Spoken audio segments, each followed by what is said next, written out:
Hello and welcome to the DIESOL podcast. We are your hosts, Brent Warner and Ixchell Reyes. Hi, Ixchell. How are you? Pretty good. How are you? I am doing well, thank you. So today's topic is conferences and how to attend them, how to present at them. But before we get started, I do want to point out, Ixchell, you sound great. Why, thank you. So do you. I feel the same. I feel like my voice is very honey, drippy, beautiful, and yours is clean and crisp. So we had a new voice crush. Yeah, we've got new voice going on. So hopefully this sounds a lot better than it did in the first couple of episodes. We got a new setup going on, and we are working with a much better recording with basically a whole new setup called the Rodecaster, and this should make it sound like we are sitting right next to you in the car and whispering in your ear. So please don't crash if you're listening to the new show. But I hope we sound a lot better for you. Yes, awesome. And next we've got merch. Yes. Last time we mentioned that we had artwork. Mm-hmm. Well, now we've got swag. Awesome. So so we do have some of these. We got stickers, we got buttons, as I like to call it. We got sticky butts, and we don't really have any way to kind of get these out to people if they want them. But I figured at least for now we can just kind of keep it simple. And if people want to Venmo me $2, then I will send you some stickers and buttons. I guess that's kind of an informal way to do it, but right now, we're still in the small leagues here, and so I know that people do want these things, and of course, if you find either of us in person, I'm sure that we will happily give stickers and buttons away to people as well. Absolutely. We are talking about conferences. There are all sorts of conferences going on all year long, but since there are a couple of big ones coming up in October, at least in my area, I thought we'd talk about kind of getting the most out of conferences. Yeah, conferences may seem obvious, but in our field, a lot of people don't attend. And Brent, you're presenting at some of these October conferences. Yeah.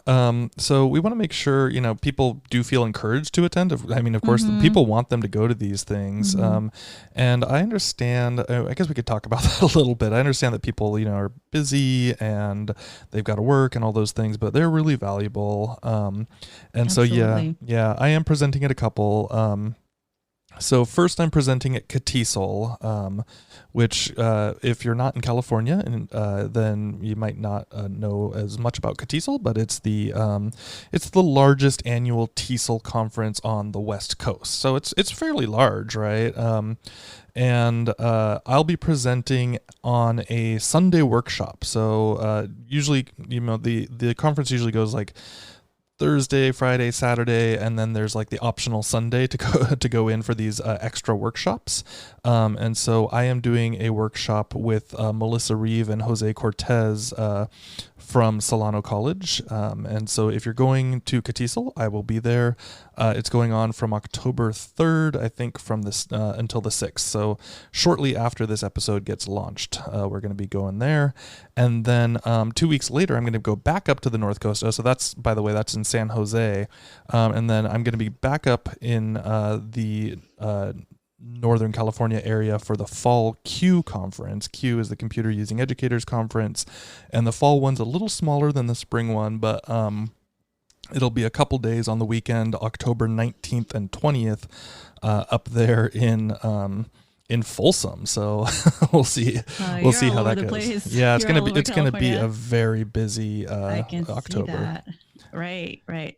Well, and if you're not in California and happen to be somewhere near Texas or in Texas or near San Antonio, we are having our affiliate state conference. Tesol 2 is hosting it, and this is happening October 31st through November 2nd. All of that information can be found at textesol2.org. Awesome. And the on 2 Halloween. Is spelled out. Yeah. Yeah, if you get lucky, you might see me in a costume. Awesome. So those are some of the ones that are coming up, but today we wanted to share two parts on this. We want to talk one about how to attend conferences and then also about how to present at conferences. So let's jump into those. Well, with conferences, oftentimes I get asked, why attend? Why attend the conference? As you said, Brent, people have life outside of work, and it's not like in the teaching profession, it's not like we leave everything at home. You know, we do go home and grade, we do go home and think about our classes and our students, but you know, staying connected to other professionals is a vital part of our profession, and a vital part of even surviving and feeling refreshed. And it promotes growth. You're constantly meeting new people and you're hearing new perspectives, which is very valuable. Yeah. I should also point out that in ESL, like it also shows your school that you're serious about your development as a teacher. You know, if you're in the higher ed level, I know a lot of people are looking for full-time jobs and all those things. And it's like, well, what are you doing? What are you contributing? Are you going to these things? And people, you know, oh, I haven't been to a conference in 8 years, but you know, give me a job, a type of thing. It's like, well, okay, like, how are you participating? What are you doing? Right. And you don't want to fall into the trap of, getting comfortable where you're at just because, you know, you're comfortable with your teaching strategies and methodology, because things change. Right. Technology changes just in 1 year, it develops. And so there's new, you know, constantly new, new information, new approaches. So you want to be up to date. Yeah, I think it's really easy to fall into the trap of, oh, we already know what we're doing, and you know, I've been doing this for a long time, so I'm comfortable. Yeah. Right. Yeah. We all of our fields, no matter what we are, there's new things, there's better ways. Our student populations change. There's just so many things, and of course, obviously, with the DIESOL show, we are you know, technology is a big deal and a big part of that. So right. All things worth considering. So, Ixchell, I thought we'd start with talking about what you should do before you go to a conference. So just as an attendee, one of the first things that I always do is just go and look up the presenters and the keynote speakers. To me, I think that sometimes the presentations might be more valuable than a keynote. I'm not saying that's absolutely true, but you know, you don't want to go in with the default mindset that a keynote's going to be the one thing that you absolutely have to see, because sometimes there are some really great presentations going on during the keynote time. So yeah. And, you know, sometimes a keynote may not offer practical ways to apply something. It may be more of a inspirational type of keynote. So those are important too. And it may be, you know, an author that you're interested in, or someone big in the field. But I agree with you. Do consider the other workshops that are going on. And with that, I think that it's important to check to see if your conference is doing digital recordings of things that you can see later, because why waste time on those when you can download them or check them out at your leisure. And especially if you want to overlap, you'll be able to do so at home or after the fact. Right. So some of the conferences now are getting much better about that, and especially with the bigger presentations, they say, hey, you can go watch the keynote after the fact. And so it's like, okay, great. I don't need to necessarily be in a crowd with, you know, 500 people. Yeah, and trying to get a seat can be a pain. Yeah. So another thing to do before you're going is to get on Twitter.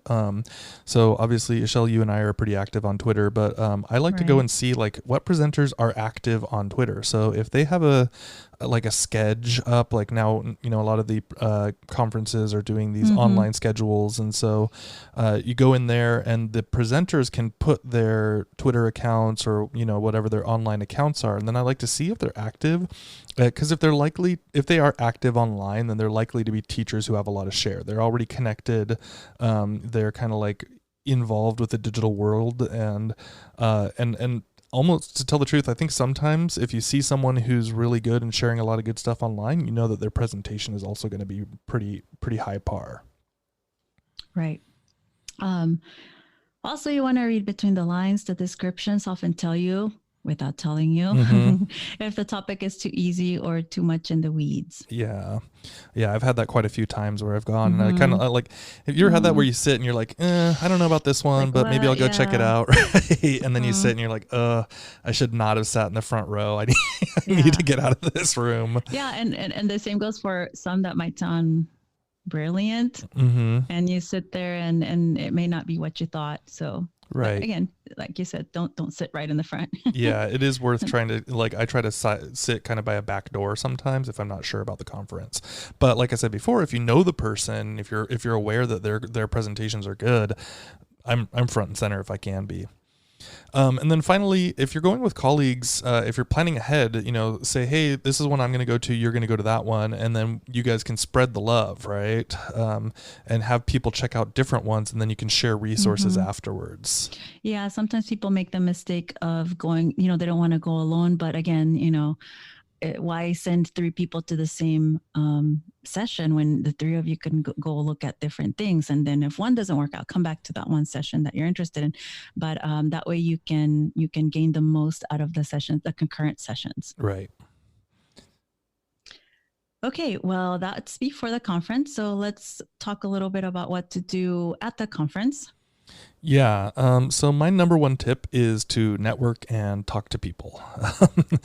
This is not actually my number one skill. I know people always are like, oh, you're outgoing, but the truth is I'm an introvert. I'm not good. You're an introvert? Yeah. What? This is a revelation. Yeah. So I'm not good at this naturally. I can sound like I'm not an introvert when I'm talking to absolutely nobody in a room by myself and it's a microphone. But yeah, I am introverted. But when I go to these conferences, the truth is it's just too valuable. Some of these people are amazing, and they're just like, hey, I want to hang out, I want to talk to people, and so it's worth just networking, getting to any opportunities that you can to talk to the people that you're seeing present or that are walking around the halls or whatever you can. Right. And I agree with you. I'm an introvert as well. I'm an introvert. But one of the things that I like to think about is like, well, think back to your college days. You would introduce yourself to the professor or something like this. And you can do that with the presenters as well. Talk to the presenters after their session. I would not suggest talking to them beforehand because they're going to be busy trying to set up, trying to make sure that everything is where it's supposed to be. Their head won't be in the right place to talk with you and share with you. Remember that most people walk out after a workshop, and then you might actually have a bit better chance of talking to the presenter. If there's a line, wait, or ask if you can buy them coffee, perhaps a beer. Yeah, I'd take a beer if someone asked me. And you can do that later. It's a great way to connect with the presenters.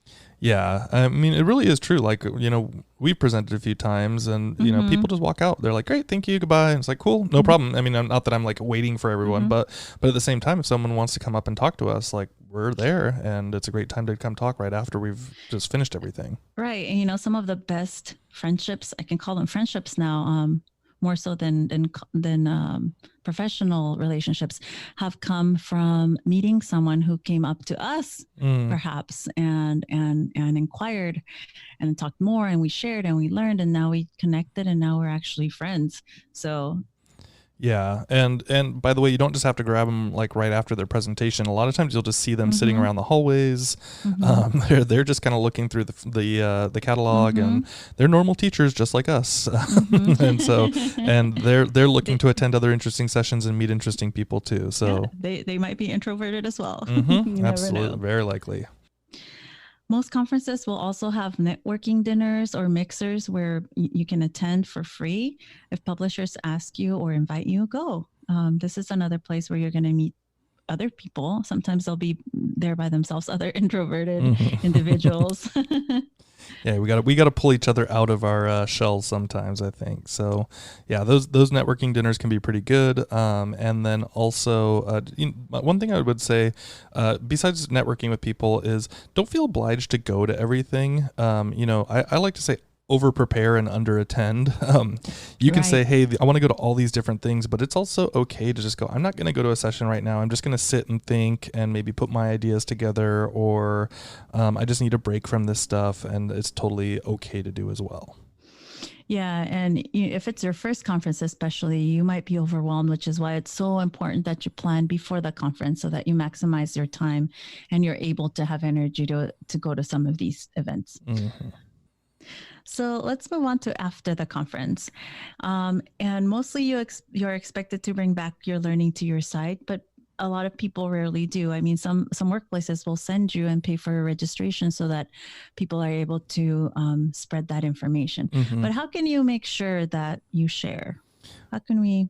Well, there's a lot of different ways you can do this. Number one, I would say the first thing is just take notes immediately during the sessions or right after the sessions, and like put your takeaways in there. It doesn't have to be huge. You don't have to, recreate the entire session, but like what were your biggest takeaways from that? If you have notes on there, you're already ahead of the game in terms of like what you want to share back. Right. And along with that, you want to create a shared resource folder on Google Drive or some other kind of platform so that you're able to share that information and not have to worry about going back and sharing your notes. But it's already digitized. So that would make it easier for you to share. Yeah. And then you can offer to present information at your school during a PD session. So it doesn't have to be a big, long thing. It could be short. It could be a 15-minute little presentation. Hey, here are the main things I took away. They're really interesting. And those types of things also encourage people to go the next time. Mm-hmm. And you can also do brown bag lunches and just, do a quick sharing session for your colleagues and focus on a small thing that you can share. Oftentimes that also takes the pressure of having to do it for a bigger audience, but we'll talk a little bit more about that later. Right. So another thing that you can do after the conference is revisit your own notes fairly quickly after. Not the same day. Like, I think you're still kind of overwhelmed when you're leaving a conference, all those things, but like maybe within a week and then another week after that, because you're like, oh yeah, that was cool. That was a cool thing. And if you don't go back and look at them, they're just going to disappear. Right. And, you got to have it in your mind to resolve to try out at least one new thing that you learned. When you try something new out, you're more likely to adopt it and then personalize what you learned, which means you're more likely to share it with someone and not say, oh yeah, I remember I saw that last year and I never tried it. I wanted to try. So you want to resolve to try something. That never happens. It a challenge for yourself. Yeah, for sure. And then I'll also say that like it's a really big thing to reach out to contacts that you made, especially if you're on Twitter. Go reinforce the relationships with the people that you met. In our field, we are underrepresented on Twitter, but they're so the really awesome teachers that I think about a lot are all on Twitter. And they're out there. They're out there waiting for you to meet them. Yeah, and so give them shout outs when you try their ideas. Just say, hello, I really appreciate your presentation. Thank you. All those types of things, like it makes a big difference. Again, just kind of remembering these are real people and they're really trying to interact and share and grow our field. And we all know as teachers how great it feels when someone pays you a compliment on something that you taught someone else and that they found useful. So the same thing, you want to, pay it forward. I would also say do reconnect with book publishers or any companies that gave you any freebies by giving them feedback on what you receive. Sometimes they'll send you new items to try out before anyone else, and you can really impact material design this way. I've sometimes gotten offers to write to test out a new book or to test out new equipment, and they'll send you a free item that they want a teacher who's invested in the field and in developing and they want to have the feedback from that instructor. So I would say definitely, and you can do this. It's easy to do it on Twitter. You can also do it through email, but Twitter also gives them a little bit of publicity, which anybody would appreciate. Yeah, and those publishers, I mean, right now, especially with all the digital stuff going on, they are looking for people who know what they're talking about. I get a lot of contact from different publishers and producers of platforms saying, "Hey, can you give us some feedback on this?" And so, yeah. I mean, thank presenters, publishers, sponsors. Online shoutouts are great. It really encourages them to continue supporting the field and continue supporting teachers out there. Yeah. So if you get out there, there's a lot of things to do when you're actually attending, before, after, during, all those things. Consider some of these things before you jump into your next conference. Okay, so we talked a little bit about attending, but now we also want to talk about presenting at conferences. So I guess the big question is, why present, right? And Ixchell, both you and I present pretty regularly. And I think one of the big things for this is that it promotes a sharing of information, and it it helps you become an expert at something. You or yourself, you're not just like, oh, I'm the worst phrase, I'm just a teacher, but I know, but kills me. yeah, but you're an expert at something, and you have a lot of good things to share with other people. Absolutely. I think I've heard so many colleagues tell me, well, what could I possibly have to offer? You have something to offer. And that usually tells me that you need to be re-inspired. And presenting is a way to become inspired again and re-inspired. And if we think of it sort of like rekindling a romance with your field, you have a passion for what you do.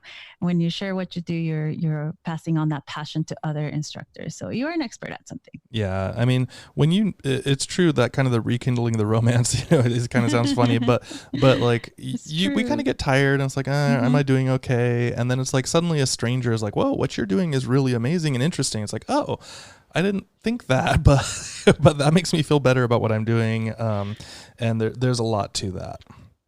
Right. So another big question comes before you start applying, and that is, what will you be presenting on? And so one of the big things, or the overwhelming things, might be narrowing down a potential topic or topics. And I usually start with, and I advise people, ask yourself, what interests you? What are the things that make you, what are you passionate about in the classroom? Is it vocabulary? Is it grammar? Also, what areas would you like to grow in? Because you want to challenge yourself to try something new and bring a new twist in. Will you have enough time to try something out in the time frame between now and the conference? Because maybe you have this great idea, but you want to try it a little bit different and see how that goes. Right. Also, what has been done before? Have people been presenting on this? Have people been doing this a different way? And then who would benefit from your ideas? You might think, well, everybody knows about this already, but that's not true. Remember, there's a lot of pre-service teachers out there that are going to be attending these conferences. There are teachers who just started in the field. And so think about those people as well to get your creative juices flowing. Right. And another good thing to do is to take a look at previous conference schedules. So you can go look at a lot of them online, things like that. And you can see what's already been covered and what types of things people are presenting on regularly. And then also keep in mind that every year there are new attendees at most of these conferences. A lot, it's funny, at Q every year, I see, John Crippo or one of the leads of the organization comes up and they says, hey, raise your hand if this is your first time coming to Q. And Q has like 6,000 people or something like that. And you just see like all these people raising their hand. It's like 60% or 70% of the crowd sometimes. It's like, oh my God, there's, so that means that those people have never seen the presentations that were done the year before. That means there's so much stuff that's going on that people are not aware of. And so you don't necessarily have to do something that's brand new. You can tweak it to a new audience and remember this idea that, oldies are goodies. Right. I think, you and I have presented on writing and using Google Docs. And I always feel like we've done this so many times before and there's going to be no one in our audience. But sure enough, we have people who come, and we actually have had repeat attendees who come because they want to try something else that they couldn't from a previous workshop that they attended. And so again, you just don't know who's going to be in your audience. And these skills are just so important to be refreshed in and to be presented again and again for new audiences. So right. Don't sell yourself short, I guess, on those. And also, just to point that out, to follow up on that, I was also just recently asked again by someone to do that presentation again. So it's like, oh, okay, well, it is okay to do the same presentations multiple times. And with that, we also want to say, apply a lot. Don't just apply a lot. Send in multiple submissions. Send them to multiple, maybe the same workshop, but different topics and different conference venues. Don't get discouraged the first time if you don't make it, but do apply a lot. Over time, you're going you're going to receive a lot of interest in what you're pitching out there to share with others. Yeah, for sure. So after you kind of get that idea going on and you start getting accepted, or, at least starting having your ideas, I would say that it's a good idea to start small. Don't worry that you're going to be like the presenter at the biggest conference of the country, right? Right. I mean, is there a local conference that you can present at? Maybe just at your own school to your own peers, because that's, that makes it a little safer and more like people are likely to give you some feedback and that you can apply. This is where you can actually get some practice. And I would highly recommend brown bag lunches, because you can have your group of friends sit through something and you can say, here's what I'm hoping to do for this. And this is how I've been doing it. What do you guys think about that? And they can give you some feedback. Yeah. So a great way to try things small. Yeah. And you're also a lot more likely to just be accepted to smaller conferences. They're like trying to get people to present for them, whereas some of the bigger ones are overwhelmed with how many people are applying for them. So I would say that the smaller conferences are just as valuable, but this is where you can also build your chops, right? Like you can get stronger and you can see like what works and what doesn't work, all those types of things. Also recognize the levels of presentations and commitments. There are different types, and some are longer than others. Some require more interaction. There are maybe poster sessions, breakout sessions, featured speaker sessions, or keynotes, maybe even panels. So just recognize that each one has different requirements, and you want to choose one that suits what you're presenting. Right. And then, after you've presented at a few local conferences, then you can start trying out for some of the bigger state ones or even the national level conferences. I would also recommend looking carefully at conference themes. Every conference has a theme. Yeah. So even if you've already have something that you want to present on, you might want to think if you can customize it to fit in with the overall theme of the conference. They tend to the readers are like looking for how does this fit in with what we're defining this as an overall theme, right? And so if you kind of customize the language towards that, that can really be a big way to get your foot in the door too. And you also want to pay attention to what areas might be underserved.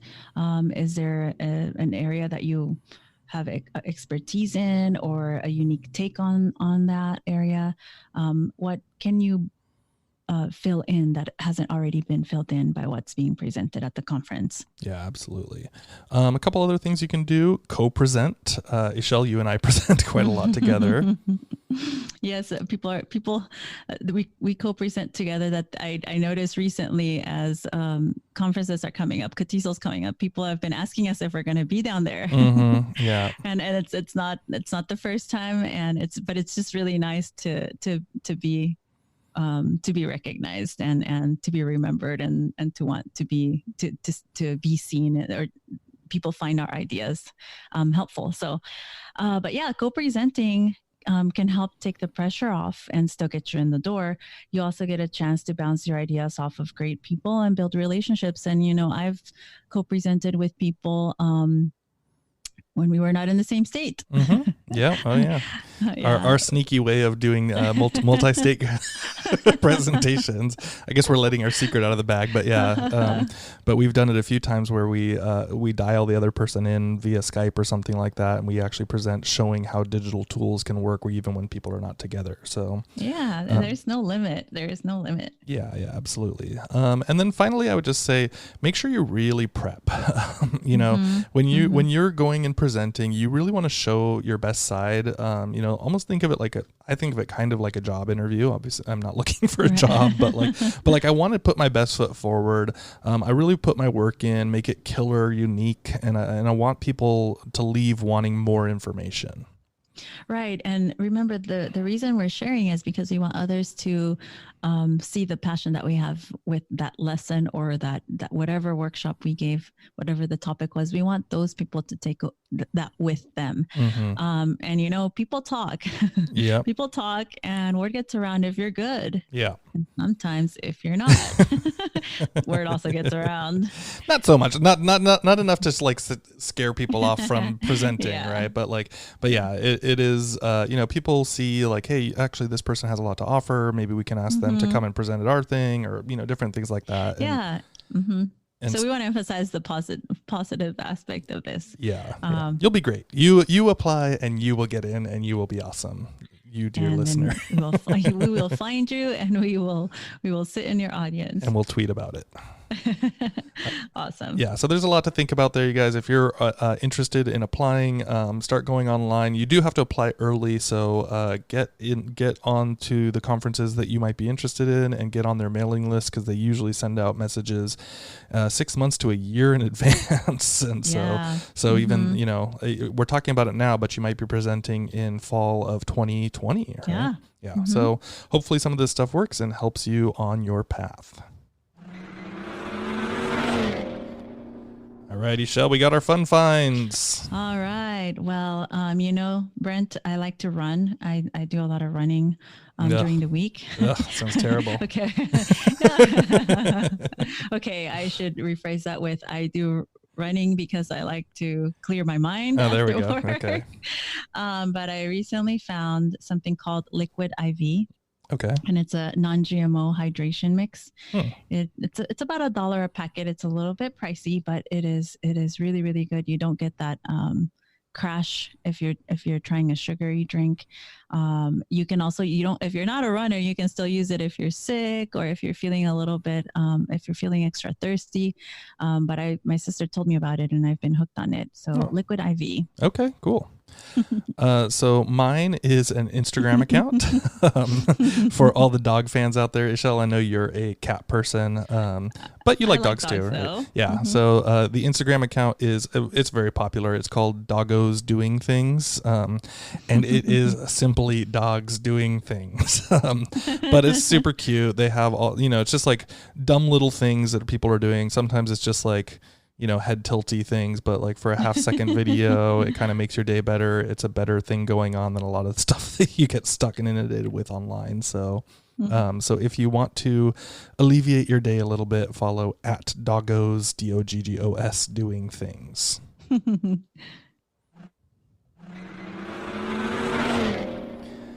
All right, so if you are going to be at Tesol or at Fall Q, please feel free to give me a shout out or say hello. I will make sure that I'm carrying around buttons and stickers and our sticky butts for you, and I'll try to have as many as I can so that I can give them to people who want them. And Ixchell, are you going to be at that conference too? I am going to be at Tesol too. So if you are there in San Antonio, find me and I will have some swag for you. Awesome. You can also find more on our show and other things that we've talked about at diesel.org. And of course, you can find us on Twitter. I am at Brent G. Warner. And I'm at Ixy_Pixie. That's IXY_PIXY. In French, thank you is merci. So, merci for tuning in to the DIESOL podcast. See you soon. Bye.